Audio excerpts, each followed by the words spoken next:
நிறைய lay out வந்து பார்க்க முடியுது இந்த ஏரியாவில். அது எல்லாத்தையும் விட்டுட்டு நான் இந்த இடத்துல இடம் வாங்கணும்னா எதுக்காண்டி வாங்கணும்னு நீங்கள் சொல்லுவீங்க? சார் இப்போ நீங்கள் வரும்போதே பார்த்துருப்பீங்க, நம்ம சைட் என்ட்ரன்ஸ் வரைக்கும் உங்களுக்கு வீடுங்க இருக்கும், சரௌண்டிங் ஃபுல்லாமே வீடுங்க இருக்க ஏரியா தான் சார். ரயில்வே ஸ்டேஷன்லேருந்து ஒரு 3 கிலோமீட்டர்ல உங்கள் கையில் வெறும் 6 லட்ச ரூபா இருந்தாலே போதும், இப்படிப்பட்ட ஒரு பிரைம் லொக்கேஷனில் இடம் வாங்கிட முடியுங்க. சார் இப்போ நம்ம கம்பெனியை பொறுத்த வரைக்கும் பார்த்தீங்கன்னா டாக்குமெண்ட் கிளியராக இருக்கிற ப்ராப்பர்ட்டிஸ் தான் நம்ம எடுக்கிறது.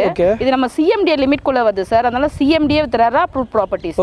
இன்கேஸ் உங்களுக்கு டாக்குமெண்ட்ல என்ன உங்களுக்கு டவுட் இருந்துச்சுன்னா கூட நீங்கள் டாக்குமெண்ட்டே நம்ம உங்களுக்கு சப்மிட் பண்ணுறோம் சார், நீங்கள் அதை செக் பண்ணி பார்த்துக்கலாம். சுற்றி பார்த்துருப்பீங்க நிறைய வீடுங்க. இங்கே வந்து நீங்கள் ஒரு லேண்டு வாங்குறீங்க, ஒரு வீடு கட்டுறீங்கன்ற மாதிரி இருந்துச்சுன்னா உடனுக்குடனே அப்படியே குடியேறிக்கலாம். சரிங்களா? இப்போ சில பேர் வந்துட்டு உடனே வீடு கட்டாமல் இன்வெஸ்ட்மெண்ட் மைண்டில் லேண்டை வாங்கி போட்டு ஃபியூச்சரில் செல் பண்ணிக்கலான்னு இருப்பாங்க. அவங்களுக்கு நீங்கள் ரீசேல் சப்போர்ட் பண்ணி தரீங்களா? கண்டிப்பாக சார். கஸ்டமருக்கு வந்து அந்த டைம் அவங்க விற்கணும்னு நினைக்கிற டைம் மார்க்கெட் ப்ரைஸ் என்ன ரேஞ்சில் போயிட்டு இருக்கோம் நம்மளே பண்ணி கொடுத்துருக்கோம். கைஸ், இன்னைக்கு நம்ம சென்னை தாம்பரம் கார்பரேஷன் லிமிட்டுக்குள்ளே இருக்கிற ஒரு சூப்பரான ஒரு ப்ராஜெக்ட் பற்றி தான் பார்க்க போகிறோம்.